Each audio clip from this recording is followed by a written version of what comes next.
দুনিয়াবি যত কাজ আমাদের করতে হয়, অনেক কঠিন কঠিন সিদ্ধান্ত আমাদেরকে নিতে হয়, এবং এই সিদ্ধান্তগুলো নিতে গিয়ে আমরা অনেক সময় রীতিমতো দোদুল্য মনে ভুগতে থাকি যে আমরা কোন পথে হাঁটা উচিত আর কোন পথে হাঁটা উচিত না।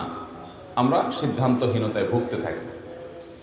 একজন ইমানদারের জন্য এই জাতীয় পরিস্থিতির সমাধানে শরীয়ত দুটি পথ রেখেছে, দুটি উপায় রেখেছে, দুটি সুন্নাহ নবী করিম সাল্লাল্লাহু আলাইহি সাল্লামের রয়েছে। তার একটা হলো ইস্তেশারাহ, আরেকটা হলো ইস্তেখারাহ। একটা হলো পরামর্শ করা, আরেকটা হলো ইস্তেখারা করা। এই দুটি সুন্নাহ, এই দুটি পদ্ধতি যদি আমরা অনুসরণ করি, তাহলে আমাদের জীবনে যত বড় বড় সিদ্ধান্ত হবে, যত গুরুত্বপূর্ণ সিদ্ধান্ত হবে, সেগুলো আল্লাহর কাছ থেকে কল্যাণ চেয়ে নিতে পারবো আমরা। সেই সিদ্ধান্তগুলোতে আমাদের জন্য বারাকা নাজিল হবে সেগুলোর মাধ্যমে। প্রিয় নবী সাল্লাল্লাহু আলাইহি ওয়াসাল্লাম তিনি তার সাহাবীদের সঙ্গে বিভিন্ন গুরুত্বপূর্ণ বিষয়ে পরামর্শ করতেন। এই পরামর্শকে বলা হয় ইস্তেশারাহ, পরামর্শ তলব করা অন্যের কাছে। আর আল্লাহর কাছে ওই কাজে কল্যাণ কোথায় আছে, কোন দিকে আছে, সেই মর্মে দোয়া করা, এটার নাম হলো ইস্তেখারা। আমরা বিবাহ শাদী করার ক্ষেত্রে, ব্যবসা বাণিজ্য করার ক্ষেত্রে, চাকরি বাকরি করার ক্ষেত্রে, পারিবারিক কোনো গুরুত্বপূর্ণ সিদ্ধান্ত নেওয়ার ক্ষেত্রে, অনেক সময় বিদেশ বা সফরে যাওয়ার ক্ষেত্রে আমাদের সিদ্ধান্ত নিতে হয় যে আমার কি এই জায়গাটা যাওয়া উচিত, নাকি এখানে গেলে আমার ক্ষতি হবে লাভের চাইতে বেশি। এটা নিয়ে আমরা অনেক সময় দোদুল্যমনায় ভুগি না বলেন? আল্লাহ রাব্বুল আলামিন কোরআনে হাকিমে মশওয়ারা বা পরামর্শ করার গুরুত্ব আরোপ করেছেন একাধিক জায়গায়। যেমন এক জায়গায় আল্লাহ রাব্বুল আলামিন বলেছেন, ওয়াল্লাযীনা ইসতাজাবু লির-রাসূলি ওয়া আকামুস সালাহ, যারা রাসূলের ডাকে সাড়া দেয় এবং সালাত কায়েম করে, নামাজ পড়ে, ওয়া আমরুহুম শুরা বাইনাহুম, এবং তাদের যে কর্মকাণ্ড সমূহ নিজেদের মধ্যে তারা যে সমস্ত বিষয় আশয়, দুনিয়াবী বিষয় আশয়কে স্থির করে, ঠিক করে, সিদ্ধান্ত গ্রহণ করে, এটা তাদের মধ্যে শুরার মাধ্যমে করে, পরামর্শ সাপেক্ষে করে, একে অন্যের সাথে মাশওয়ারা করে, পরামর্শ করে, মতামতগুলো নিয়ে তারপর উত্তম মতামত যেটি, সেটিকে গ্রহণ করে তারা তার উপরে আমল করে। এটা হলো আল্লাহর ইমানদার এবং নেককার মানুষদের বৈশিষ্ট্য। আর আল্লাহ তাআলা কোরআনে কারিমে স্বয়ং তার রাসূলকে নির্দেশ করছেন, ওয়াশাবিরহুম ফিল আমর, হে রাসূল আপনি তাদের সাথে, অর্থাৎ সাহাবীদের সাথে, আপনার শিষ্যদের সাথে, আপনার প্রতি যারা ঈমান আনয়ন করেছেন, আপনার সঙ্গী যারা আছেন, তাদের সাথে আপনি পরামর্শ করুন, আপনি পরামর্শ করে কাজ করুন। ফাইদা আযামতা, আর পরামর্শ করে কাজ করার পর যখন আপনি কোন একটা সিদ্ধান্ত স্থির করে ফেলবেন পরামর্শের ভিত্তিতে, ফাতাওয়াক্কাল আলাল্লাহ, তাহলে সেই সিদ্ধান্ত গ্রহণ করার পর আল্লাহর উপর ভরসা করবেন যে এই সিদ্ধান্তের মধ্যে কল্যাণ দেওয়ার মালিক আল্লাহ তাআলা। আল্লাহর উপর ন্যস্ত করে দিবেন যে তিনি আমার কল্যাণ দান করবেন, অকল্যাণ থেকে আমাদেরকে বাঁচাবেন। আল্লাহর উপরে ভরসা করবেন যদি সিদ্ধান্ত গ্রহণ করেন। সিদ্ধান্ত গ্রহণ করার পর আর হেজিটেশনে ভুগবেন না, সংশয়ে ভুগবেন না, আল্লাহর উপরে তাওয়াক্কুল করবেন। ইন্নাল্লাহা ইউহিব্বুল মুতাওয়াক্কিলিন, কারণ আল্লাহ তাআলা আল্লাহর উপরে ভরসাকারী, আল্লাহর উপরে তাওয়াক্কুল যারা করে সে মানুষগুলোকে আল্লাহ তাআলা পছন্দ করেন, ভালোবাসেন। মুহতারাম হাজিরিন, এই দুটি আয়াত আমাদেরকে বলছে আমাদের জীবনে গুরুত্বপূর্ণ কোনো বিষয়ে সিদ্ধান্ত নিতে হলে, দুনিয়াবি কোনো বিষয়ে সিদ্ধান্ত নিতে হলে আমাদের পরামর্শ করা উচিত। এই পরামর্শটা হবে যে বিষয়ে যিনি এক্সপার্ট, যে বিষয়ে যিনি অভিজ্ঞ, যে বিষয়ে যিনি দক্ষ, বিচক্ষণ, সে মানুষের কাছ থেকে সে বিষয়ে পরামর্শ গ্রহণ করতে হবে। আপনি আপনার সন্তানের বিবাহ শাদী দিবেন, কোথায় যাওয়া উচিত, কোথায় যাওয়া উচিত নয়, কোন জায়গায় আত্মীয়তা করলে ভালো হবে, কোথায় মন্দ হবে, এ বিষয়ে আপনি যেমন আশপাশের লোকজন থেকে খোঁজ খবর নেবেন, অথেন্টিক সোর্সগুলোর মাধ্যমে আপনি খোঁজ খবর নেওয়ার চেষ্টা করবেন, সেই সাথে অভিজ্ঞ, পণ্ডিত এবং বুদ্ধিমান মানুষগুলোর সাথে পরামর্শ করবেন। আমরা অনেকে আছি এই পরামর্শের ধার ধারি না, আমার যা খুশি তা আমি করি। আপনি যদি কয়েকজনের মতামত নেন, পারিবারিকভাবে পরামর্শ হতে পারে। এই সুন্নাত তো মুসলমানদের থেকে আজকাল উঠে গেছে যে আপনার স্ত্রী, আপনার ছেলে মেয়ে, আপনার পরিবার অন্যান্য সদস্য যারা আছেন তাদেরকে সাথে নিয়ে আপনি পরামর্শ করবেন যে এই বিষয়ে আমাদের কোনটা করা উচিত। এমনকি আপনার পরিবারের কোনো সদস্যকে আপনার কাছে মনে হয় যে খুব বেশি হয়তো বিচক্ষণ নন, কিন্তু পারিবারিক বিষয় যেহেতু, অতএব পরিবারের একজন সদস্য হিসেবে তার মতটা আপনি গ্রহণ করবেন।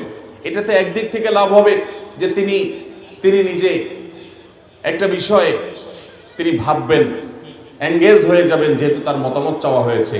প্রত্যেকটা মানুষ সেখানে ফিকির করবে, সবার চিন্তাটা সেখানে লাগবে, এটা পরিবারের জন্য কল্যাণের হবে। দ্বিতীয় দিক থেকে উপকারিতা হবে এভাবে যে আল্লাহ তাআলা হয়তো কোনো সাধারণ মানুষের মস্তিষ্কেও ভালো কিছু দিতে পারে।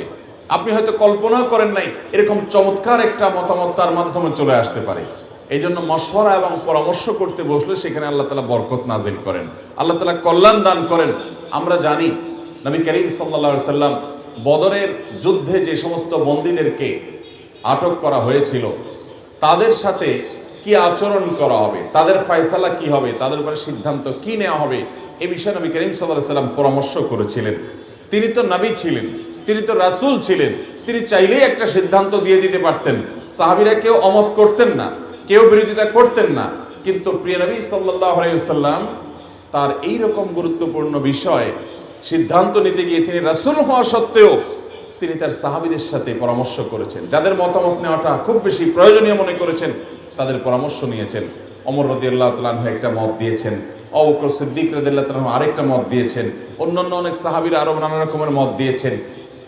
এই সমস্ত মতামতগুলো গ্রহণ করে পরামর্শ নিয়ে তারপর নবী করিম সাল্লাল্লাহু আলাইহি সাল্লাম যেটাকে ভালো মনে করেছেন, তিনি পরামর্শের সিদ্ধান্তদাতা, আমির এবং অভিভাবক, মূল গার্ডিয়ান হিসেবে তিনি সিদ্ধান্ত করেছেন আল্লাহর উপরে তাওয়াক্কুল করে। এই সিদ্ধান্ত নেওয়ার পর দেখা গেল যে আল্লাহ রাব্বুল আলামিন ওহী নাজিল করেছেন এবং জানিয়ে দিলেন, হে রাসূল, এই ব্যাপারে আল্লাহর ফয়সালা ছিল সেটা যেটা ওমর রাদিয়াল্লাহু তাআলা আনহু বলেছিলেন। ওমর যেটা বলেছিলেন ওইটাই ছিল আল্লাহর ফয়সালা, কিন্তু আপনারা সিদ্ধান্ত গ্রহণ করেছেন ভিন্নটা। যেহেতু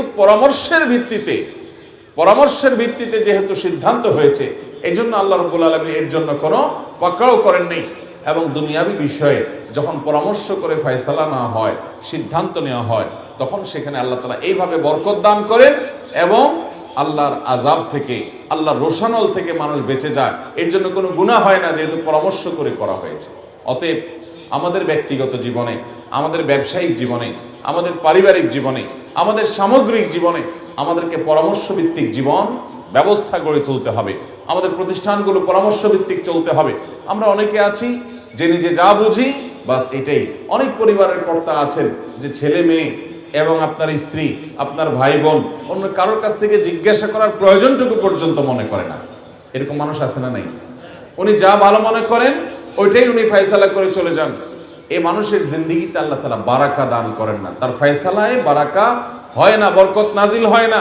বরকত হবে তখন যখন পরামর্শ ভিত্তিক কাজ করবো। হ্যাঁ, কিছু কিছু বিষয় আছে যেগুলো এককভাবে সিদ্ধান্ত নেওয়া যেতে পারে, কিন্তু কিছু বিষয় আছে যেগুলো একটু ক্রিটিক্যাল, যেগুলো মনে হচ্ছে যে না, এ বিষয়ে আমাদের একটু ভুল হলে ক্ষতি হতে পারে, আবার ভালো কিছু হতে পারলে কল্যাণও হতে পারে। এই জন্য পরামর্শ ভিত্তিক সিদ্ধান্ত নেওয়াটা এটা হলো সুন্নাহ। অতএব ঘরে ঘরে, আমাদের ব্যবসা প্রতিষ্ঠানে, আমাদের শিক্ষা প্রতিষ্ঠানে, বিভিন্ন জায়গায় আমরা পরামর্শ ভিত্তিক কাজ করব। আল্লাহ আমাদেরকে সে তৌফিক দান করুন। এদেশের যত দ্বীনি শিক্ষা প্রতিষ্ঠান আছে আপনারা অনেকে জানেন, অনেকে হয়তো নাও জানতে পারেন যে দ্বীনি শিক্ষা প্রতিষ্ঠানগুলো পরিচালনা হয় সাধারণত এই শুরা, এই পরামর্শ এর মাধ্যমে। ওলামায়ে কেরাম যেহেতু কোরআনের আয়াত জানেন, নবী সাল্লাল্লাহু আলাইহি ওয়াসাল্লামের সুন্নাহ জানেন, সেজন্য তারা পরামর্শ ভিত্তিক এই প্রতিষ্ঠানগুলো সাধারণত পরিচালনা করে থাকেন। আল্লাহ তাআলা আমাদের সবাইকে এই পরামর্শ ভিত্তিক প্রতিষ্ঠান পরিচালনা করার তৌফিক দান করুন। এই পরামর্শের আবার কিছু আদব আছে, কিছু শিষ্টাচার আছে।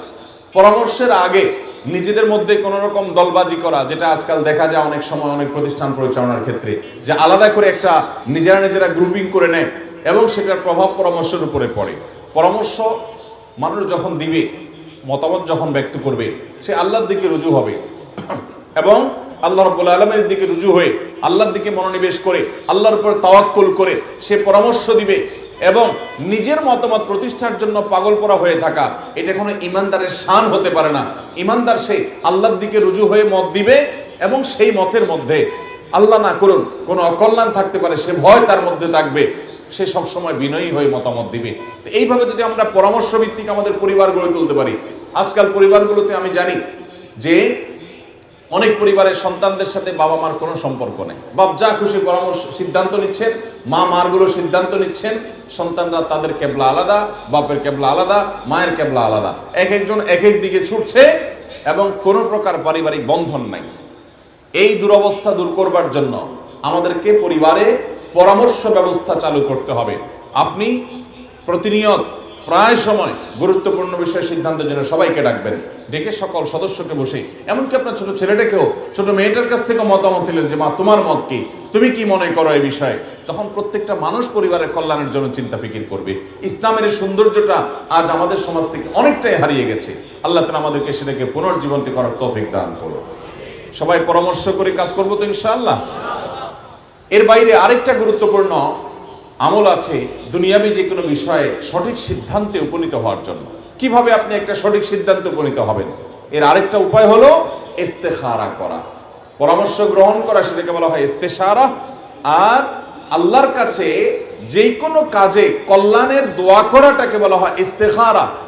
এই ইস্তেখারা এ সম্পর্কে আমরা জানি, বুখারীর হাদিসে বর্ণিত হয়েছে, জাবের রাদিয়াল্লাহু তাআলা বর্ণনা করেছেন, কানান নবী সাল্লাল্লাহু আলাইহি ওয়াসাল্লাম ইউআল্লিমুনাল ইস্তিখারা কামা ইউআল্লিমুনা আস-সূরাতা মিনাল কুরআন। নবীজি সাল্লাল্লাহু আলাইহি ওয়াসাল্লাম, সাহাবী বলছেন যে তিনি আমাদেরকে কোরআনের একটা সূরা যেরকম শিক্ষা দিতেন ধরে ধরে ইস্তিখারাটা সেভাবে শিক্ষা দিতেন। নবী করিম সাল্লাল্লাহু আলাইহি ওয়াসাল্লাম আমাদেরকে কোরআনের সূরা যেরকম শেখাতেন, ইস্তিখারাটাও সেভাবে শেখাতেন। এবং এই ইস্তিখারা এটা সাহাবায়ে কেরামকে করার জন্য নবী সাল্লাল্লাহু আলাইহি ওয়াসাল্লাম বিভিন্ন সময় উদ্বুদ্ধ করতেন, সবাই যেন উৎসাহী হয়, সবাই যেন ইস্তিখারা করে। পরামর্শ বা ইস্তেশারা এটা আমাদের মধ্যে কিছুটা থাকলেও ইস্তেখারা এ সম্পর্কে জানাশোনাও নাই, আমরা অনেকে জানিও না কিভাবে ইস্তেখারা করতে হয়। ভাইরা আমার, নবী করিম সাল্লাল্লাহু আলাইহি ওয়াসাল্লাম তার সাহাবীদেরকে সূরা, কোরআনের সূরার মতো ধরে ধরে যে জিনিসটা শিক্ষা দিতেন সেই ইস্তেখারা আমরা জানি না। দুঃখজনক বিষয়, আমরা এই গোটা মজলিসের মধ্যে যত মানুষ আছি, কয়জন মানুষ আছি যে আমার জীবনে আমি ইস্তেখারা করেছি? নবী সাল্লাল্লাহু আলাইহি ওয়াসাল্লাম